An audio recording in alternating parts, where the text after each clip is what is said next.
Okay, grade 12. As Dr. Lombard introduced me, I am Natasha Barton. I teach at Tucksport High School. If any of you don't know where Tucksport High School is, it's literally down the road. So welcome. I hope that you're going to enjoy it. With you, you should have 3 documents. So let's just quickly run through the documents. You should have a summary booklet. So there should be a booklet, and over here somewhere you should see it says summary booklet. If you open that booklet up, you're going to see that it contains firstly a breakdown of topics, and then you're going to see I took everything from the entire syllabus and I put basically the topics onto one page. So for example, page 1 we have Newton's laws. I've included all of the formulas. The definitions that you see here have been taken from the exam guidelines. So if you are at a government school, these are the definitions you need to know. These are the definitions that you guys should learn word for word, off by heart, in order to get those 2 marks, all right? So you can make use of this document. The formulae, I've tried to include all of the formulae, etc., and we're going to be working with this together with a few problems. Okay, now today we're going to focus on chemistry. Normally we start with the physics, but just for today we're going to focus on the chemistry because generally most people tend to struggle a little bit more with the physics. So I'd like to spend a lot more time on the physics tomorrow. Today we're going to go through a few helpful exam tips, how to prepare for your exams and all of that. Okay, so you're going to see at the beginning of this document there are a whole lot of exam tips. There are websites that you can visit. Unfortunately, you can't click on the websites, well, on the page, but if you guys go and you register on the Junior Techie website, you'll actually go and click on them and you'll be able to access them, all right? So I'm going to take you through that. But then there's a whole lot of questions. So we're going to work through a few of these questions. We actually don't have a whole lot of time, but hopefully the ones that I've chosen for you guys to work through will be very useful to you. Okay, and then lastly, this document you don't have. Are you guys familiar with this booklet? Who is familiar with the exam guidelines? Okay, if you are not familiar with this booklet, it's a very, very important booklet. Maybe it's been given to you and there was just so much chaos that you didn't realize it was given to you. But this is basically the document that tells you every single thing you need to know, all right? So this is your checklist and it's going to tell you, for example, when it comes to physics or Newton's laws, this is what you need to know. These are the things you need to be able to define. This is what you need to be able to calculate, explain, etc. So if you don't know this document, I've not included it for you, but you can access it online. Please just make sure that you get the 2021 exam guidelines because some things have actually been removed from the syllabus because of COVID-19, all right? So make sure that you're looking at the correct document. All right, so to be very honest with you guys, I didn't think I was going to make it today.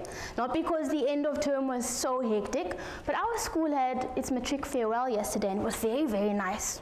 So at about 10:30 last night, I thought, I'm not going to make it. Maybe I need to tell Dr. Lombard, it's too nice here. But we made it, and there are some of my matric learners here. Welcome. We made it here. To the rest of you, if you had your matric farewell recently, I hope that you enjoyed it. But all of you survived something recently, not just the matric farewell, but something else, and that is your trial exams. Okay, now I don't know how many of you actually went and asked your teachers for your results, but I know my learners, it's the first thing they ask, and if you have, maybe some marks were good and maybe some were not so good, right? But we have to be resilient. So over here I have a picture of you. Now you might not recognize yourself. It's been a rough term, guys. It's been very, very rough. So when you look at this picture, it doesn't really resemble the person you started off with, because this is a sailboat, right? And a sailboat has sails. Now if you look at this picture, we have the sailboat. The sailboat represents you. And you'll notice that this sailboat is on the ocean and it looks so nice, and the atmosphere is good, and the wind is calm, etc., right?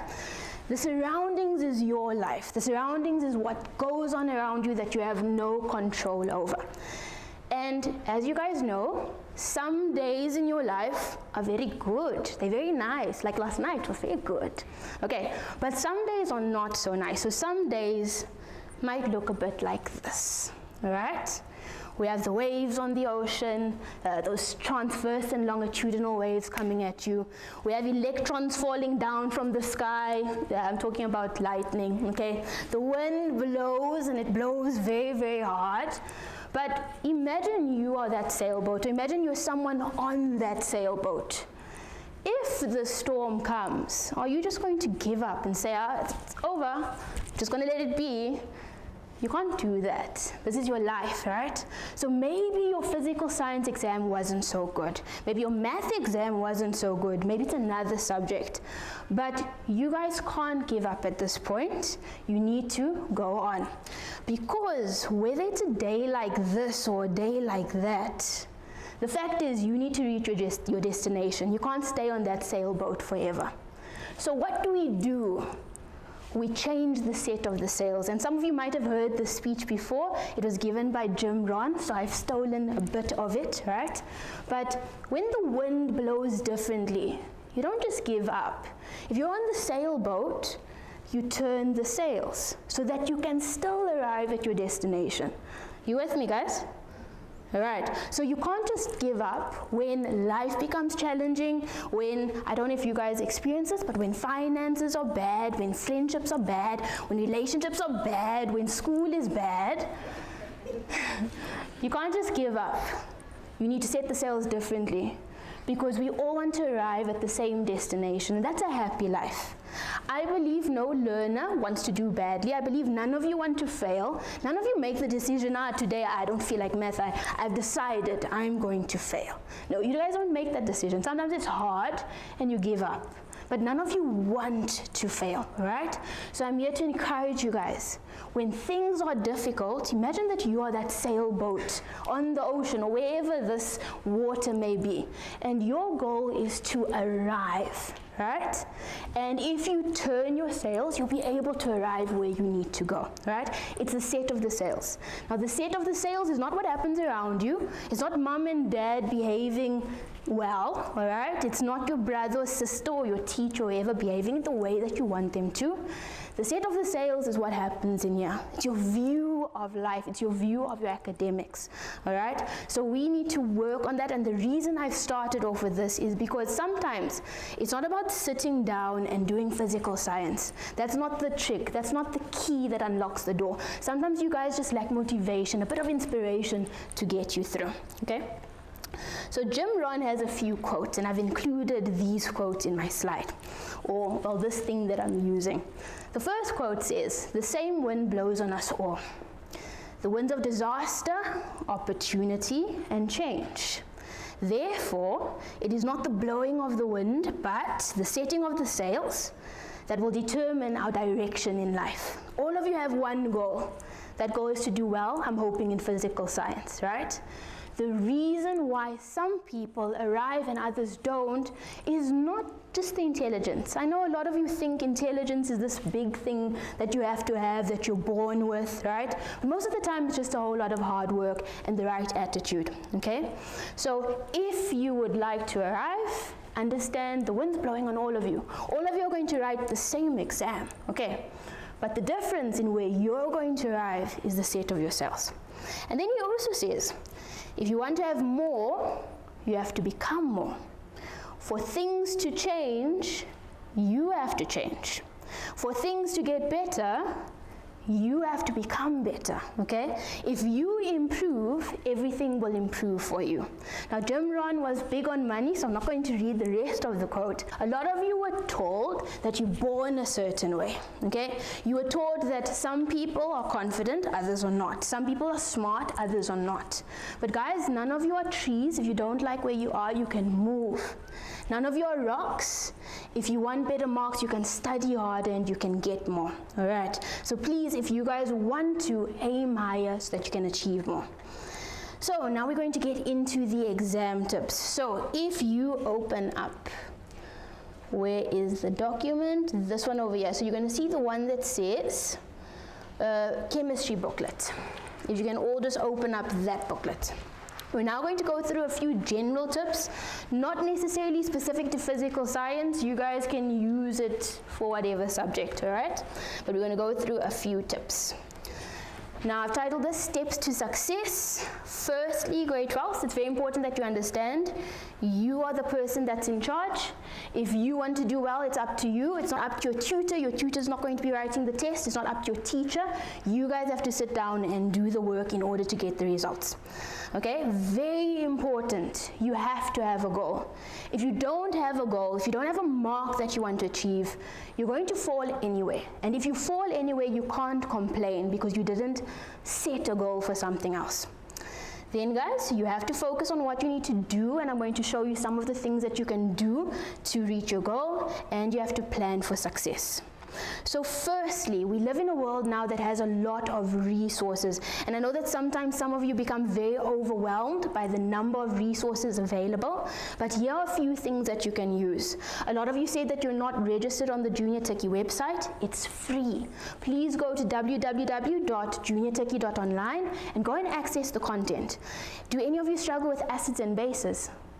Yes. Me too. Okay, me too. I learned my acids and bases from the Junior Techie website, all right? Now, if a teacher can get better using the website and then teach other people to do the work, surely you guys can too. So please go and access that website. The exam guidelines, I've spoken to you guys about the exam guidelines, so please go and have a look at those. Some of you, I think, are familiar with the Siyavula textbook. It's free, but please remember, the teacher's guide is also free. Do you guys know what a teacher's guide is? It's that document with all the answers, okay? So go and download that one as well so that you can see and check if you're on the right track. Past papers, I think most of you are familiar with these websites. I know a lot of you make use of apps, but sometimes the apps are very limited. So these are a few websites that I use. Firstly, Stanmore Physics, lots and lots of past papers, mainly from KZN, but really good past papers. Recently, I came across this website over here. Essay exam papers, lots of exam papers as well. Over there we have exam papers from a whole lot of different provinces, so it will give you a feel of what other learners in other provinces are doing. And lastly, the DBE website. Please go and make use of that. Past papers, very, very useful. Guys, this is in your document, so you'll see it there. Okay. Now let's speak about your timetable, your study timetable. Grade 12, you need to set one. Okay, if you did not do so for your trial exams, I'm worried, a little bit worried, but the reason why you write so many exams is so that you can prepare and see where you go wrong. How many of you, and now I know the answer, how many of you plan to go to university? Yeah, all of you, right? Okay, studying for your matric exams is not the end. More important than passing your physical science exam is learning study tips, study tricks that are going to help you, because you're going to now be at varsity for 3 years, 4 years, etc. This is not the end. If you think this is the end, this is not the end. This is the beginning. Just like grade 10 was actually the beginning, this is the beginning. So setting up a realistic timetable that you can follow, knowing yourself, knowing what you're capable, not capable of. I can study for 2 hours, or I can only study for 15 minutes. That's very important. Okay, so make sure you know where you're going to study. Where you study is important. If you are in the hostel and you have a roommate, guys, it's time to say to your roommate, I need to study. All right, you can't use your roommate as an excuse anymore.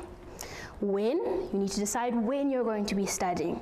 How? What tools are you going to be using? What resources do you have them available? If you need data, do you have the data? The who is you. Okay. Now, please be mindful of time wasters. I don't say this because I don't know. I know. And I've mentioned here social media, music, and productive procrastination. When I have work to do, it looks nice to wash dishes. I can go and wash the dishes. On a normal day when I don't have work to do, I don't want to wash dishes. When I have lots of work to do, the dishes seem appealing. I can scrub the floor, top to bottom, wipe the walls, right? Because on a day where I have work to do, procrastination comes in, right? Social media. Now, social media works as a very good break, but sometimes it's a distraction. So I want you guys to please start to think about why you do things the way you do. Personally, when I have a lot of work to do, or when I'm preparing for this conference, right? Because I actually have anxiety. It doesn't look that way, but I'm a very nervous person. When I prepare for these things, what happens is I keep my phone on the side. And every 15 minutes I check the phone. I'm on Instagram, checking. Things that are useless, don't matter, all right? Not because I'm actually interested about what's happening on Instagram, but it's because of my anxiety. And you guys must be conscious of this. There are some things that we do because we're anxious. You check your phone every 15 minutes because what you are currently busy with, you're studying physical science and you're nervous. You're not understanding the content and it's frustrating you. So what you do, you go to these time wasters, these distractions, thinking that they're good for you.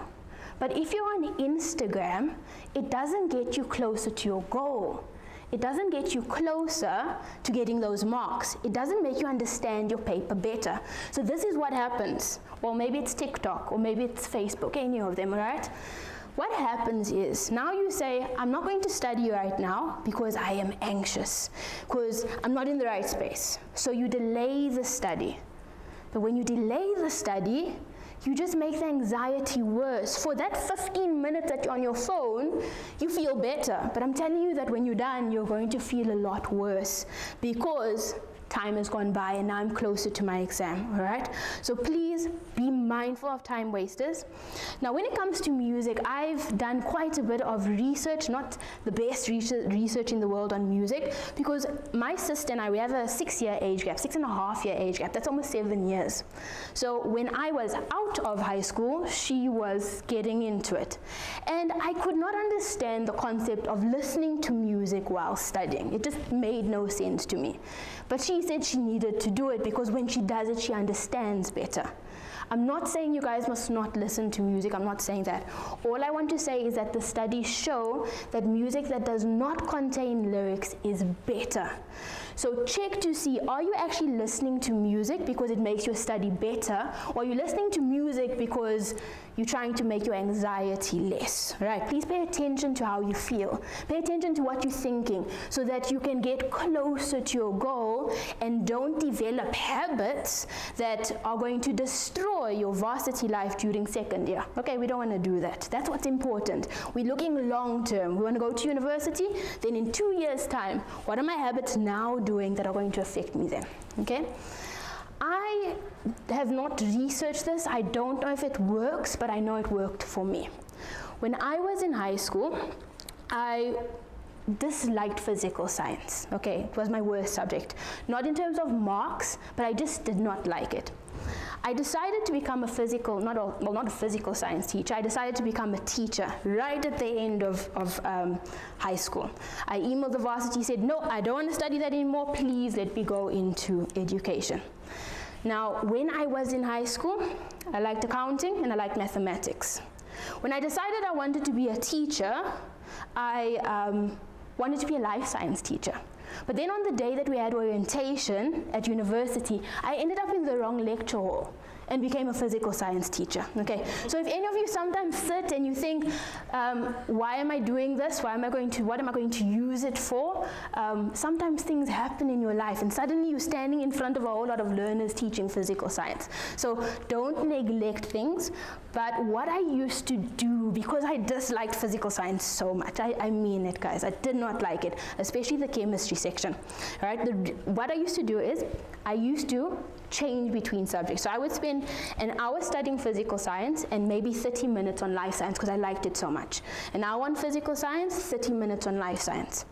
What that does is, if you are, for example, writing your physical science exam here, but you start studying your physics there, and let's say, now this is not going to happen, but let's say you're writing life science there.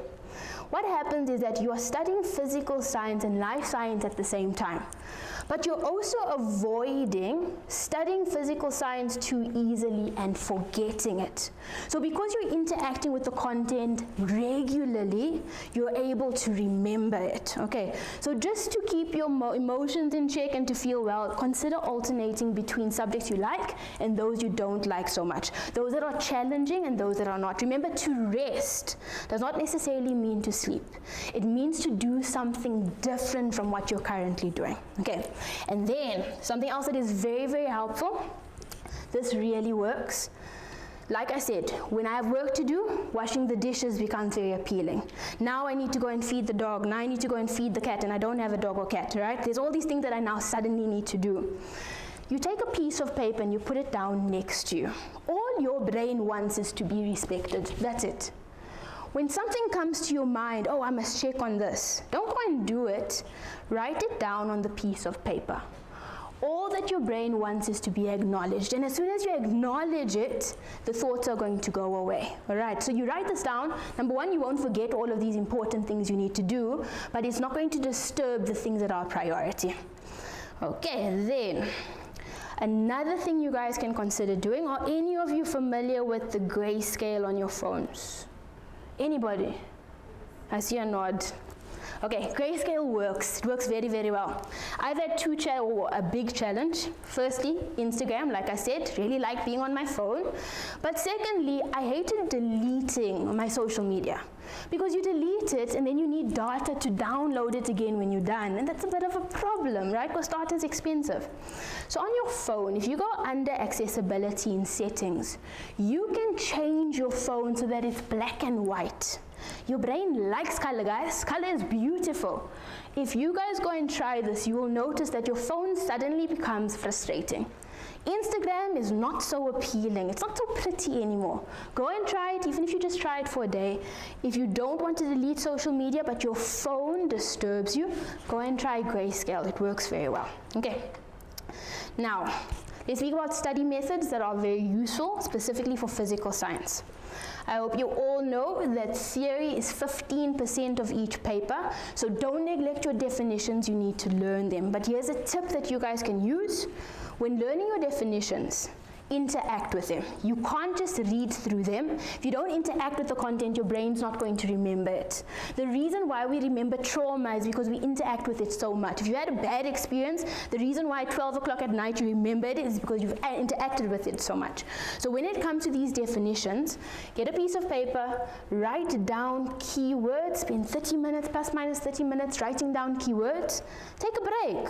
Come back and then write down or see what you can remember. When you're done, you're going to check on your summary, and you're going to fix all of the problems using the summary that you made previously. When it comes to the rest of the paper, I think all of you are familiar with your past papers. Don't neglect examples if your marks are not very good. The examples in textbooks are there to prepare you for the more challenging questions. So if you're not in a good space with physical science, you start off with the examples in your textbook because they're going to prepare you for the more challenging work. Then grade 12s, you need enough sleep. When you study, it's like taking your bag or taking your book, your physical science book, and ripping out all of the pages. If you don't sleep and you go to your physical science exam the next day, it's sort of like trying, now they say find Newton's third law. You're trying to find this in a stack of pages.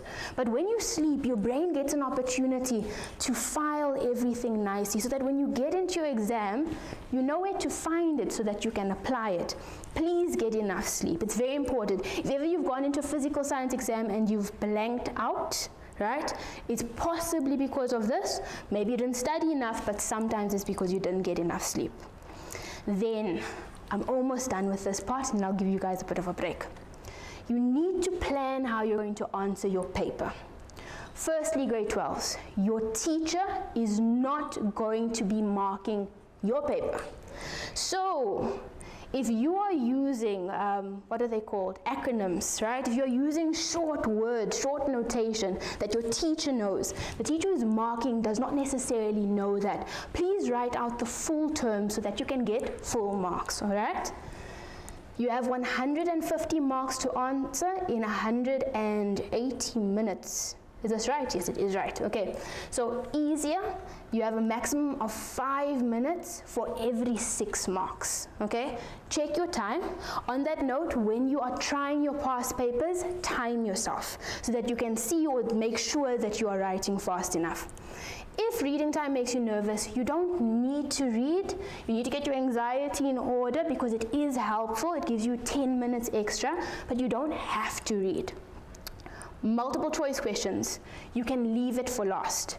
There's a misconception that multiple choice questions are easy.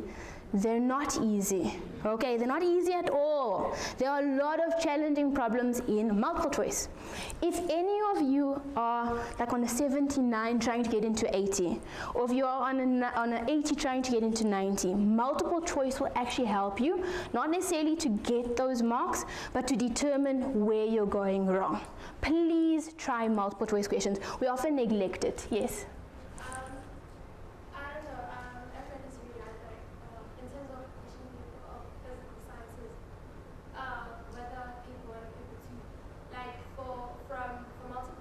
One point, it's that question where you're going to answer like a full question.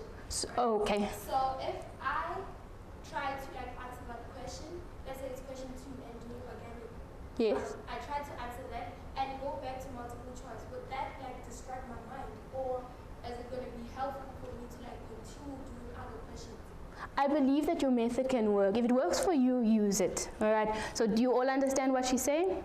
Alright, so if it works for you, use it. You guys don't need to do multiple choice first, but some of you like to, so continue doing it. If it works for you, do so. Yes? Sorry, how do you feel about using your reading time, which is like normally about 10 minutes, to try and concentrate on the multiple choice? Because normally it's around about 10 questions.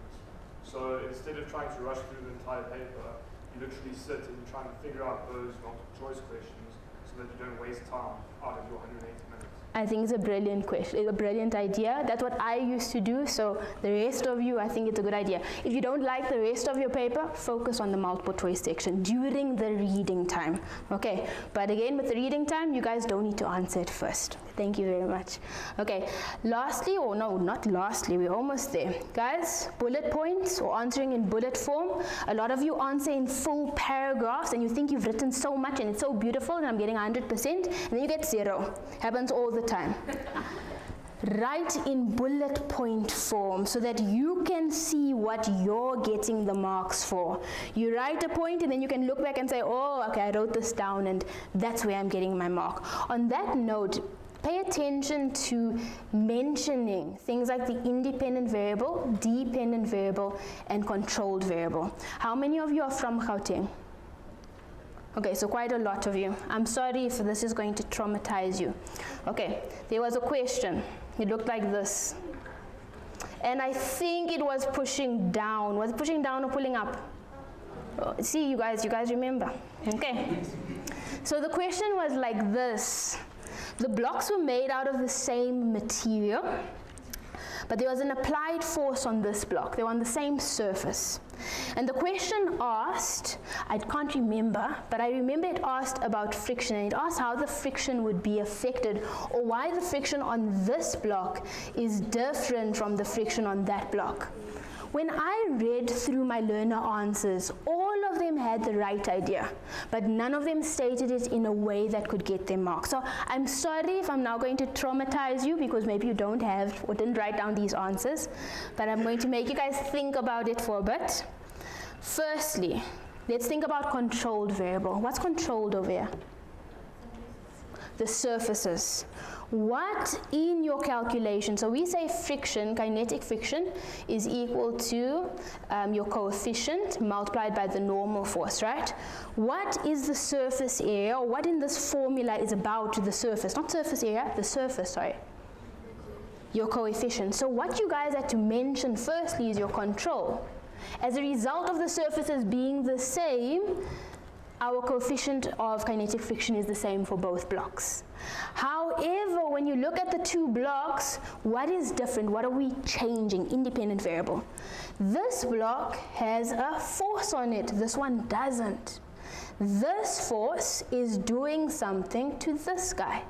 Because we are pulling up, there's less normal force. So you have to mention that as a result of the y component of this force, the normal force is being reduced. And since this is directly proportional to that, our friction force on this here block is going to be smaller. So you mention these things in bullet points so that you can get all of your marks. But please think about independent variable, dependent controlled variable. All right. Then, please guys, I think all of you know this, I'm quite sure you do. Please only round off your final answer, especially in chemistry, or you're going to be penalized. 2 decimal places, a little bit more is fine. Never, ever, ever, ever, ever use fractions. Okay, I know some of you get lazy and then you decide, I'm just going to leave it in fraction form rather than rounding off. Please don't leave it in fraction form. I'm not a marker, but I won't mark it. Okay, and then lastly, make use of subscripts while you perform your calculations. It not only makes it easier for you to go back and check what you've answered or what you've written down, but makes it easier for the marker to mark your exam. All right, last thing, and then I'm going to give you guys a break where you're going to be working, right? Don't try to impress the examiner. When you guys write down a formula, you copy paste it from the formula sheet. You then substitute directly into that formula. Don't change the formula first, substitute directly into the formula, and then you manipulate to solve. It helps the examiner, or the marker, number one, but also it ensures that you don't, in your anxious state, write down the formula incorrectly, lose your formula mark, your substitution, and your final answer. So please pay attention to these things. Okay, now I want you guys to do a little bit of work. If you go into this document, the one on, or that says chemistry booklet, I unfortunately, no, it actually does have pages. Does your printout have page numbers on it? Okay, so we're going to go straight to acids and bases. And in the acids and bases section, I want you all to try the following questions. Page 11, we're on page 11. I want you to try question number 1, question number 2, and question number 3. These are multiple choice questions. Please remember that this booklet over here contains summaries, okay? So you see it starts off with chemistry, but if you go further into it, you're going to see there's a summary on acids and bases. You can use that alongside. And lastly, if you're looking for a formula that is not on this page, right at the end of this document, right at the end, you're going to see that I've inserted the formula sheet as well. Okay, so I'm going to give you guys 6 minutes to complete that, and then we will continue. Okay, I think we're ready. Yes? All right, so let's look at the first question. They said, which one of the following is true if the acidity of a solution increases? Now this happens in physics as well, where it's actually 2 questions in one. Try to order your thoughts. Think about what's happening on the left first, so the concentration, and then go on to the right hand side. So we're using the process of elimination. If acidity increases, what's going to happen to the concentration of the hydronium ions? It's going to increase, yes. Okay, so you guys would have, if you've answered it correctly, recalled Arrhenius theory. You know that acids produce hydronium ions in aqueous solutions. So your theory is important. That is what you're recalling in order to answer the question. So we're going to highlight these 2 increases. Now we know that to calculate the pH, we make use of this formula. You're either making use of this formula or just what you've known about acids and bases from the start. If the acidity increases, what happens to the pH? It decreases. For some reason, sometimes our brains trick us and we think acidic means high pH. I don't know why that happens, but if you plug a big number into this formula, you're going to get a small output. So therefore, we know that this is decreases, and if I'm correct, the answer is B. Do we agree? Good. Okay, on to question number 2. They say, which of the following titrations would have a pH bigger than 7 at the equivalence point? Now, I only discovered that this was my problem at university when I finished university. For some reason, I always thought that when a titration is done, the pH is 7, because we call it a neutralization reaction. And in my head, neutral means pH 7, but that's not true. Neutralization means if we are adding an acid to a base, let's say it's 2 moles, one is going to form a salt and water, for example. If I have in my Erlenmeyer flask, or maybe in my burette that I'm adding in, but once I mix them together, if I'm adding 10 mole of acid, neutralization means that the acid reacted completely with the base. So according to stoichiometry, how much base will I need to add? If I'm using 10 mole over here and I want it to react completely with this, it's 2 to 1, I have 10 to x. If you cross multiply, depending on the method you've learned, or you can just divide by 2, I'm going to need 5 mole here. Okay, so neutralization just means all of the acid reacted with all of the base. But you guys now know about hydrolysis of salts. What is hydrolysis of salts? The salt continues to react, or if it does, sometimes it doesn't, but sometimes your salt, the ions, continue to react, right? So over here we know that we can have a pH higher than 7 or pH lower than 7 because of salt hydrolysis. Okay, equivalence point, that refers to this. We have reacted enough acid to neutralize our base, to react completely with the base. So over here, this here is formic acid. You guys should actually know this from organic chemistry. What's the name we would call it in organic chemistry? Okay, we have 1 carbon. What's 1 carbon? Meth. Nah? You agree with me? Okay, so let's try and draw it. We have a C, we have an H, we have an O, and another O. What is this guy? Methanoic acid. Alright, so we have an acid, methanoic acid, that you're not familiar with. Most of you are familiar with ethanoic acid that contains 2 carbons, also known as acetic acid. But over here we have this reacting with sodium hydroxide. Sodium hydroxide, you know, is a strong base. Now, according to your hydrolysis of salts, we say when a weak acid reacts with a strong base, we end up with a pH bigger than 7. When we have a strong acid weak base, pH lower than 7. And when we have strong and strong, we end up with a neutral solution. Okay, so understand the solution is not always going to be neutral. It's neutral when we have strong acid, strong base. Then it's going to be neutral. In this case, what is the correct answer? It is A, right? So I'm not going to go through the entire list, but this is a strong base. Here we have a weak acid, and therefore A is the correct answer, because according to the notes over here, we're going to end up with a pH bigger than 7, an alkaline solution, when we have a strong base reacting with a weak acid. The last one, when solid K2CO3, potassium carbonate, is added to water, the pH. Okay, now you remember when I said go and register on the Junior Techie website, right? This over here is not in your documents or these pages that I gave you, and it's for a reason. You can go and find this table under acids and bases in a document on the Junior Techie website. Have any of you seen a document like this, a table like this before? Very, very, very, very helpful. If you haven't, go and download the document, please. So over here, we know that we are adding K2CO3 to water. This substance, when placed in water, is going to give us potassium ions, and it's going to give us carbonate ions. Now look at this very nice table. It says, if we have potassium ions in water, salt hydrolysis or hydrolysis does not take place. Why? Because it is the ion from a weak base. Okay, go and use this table.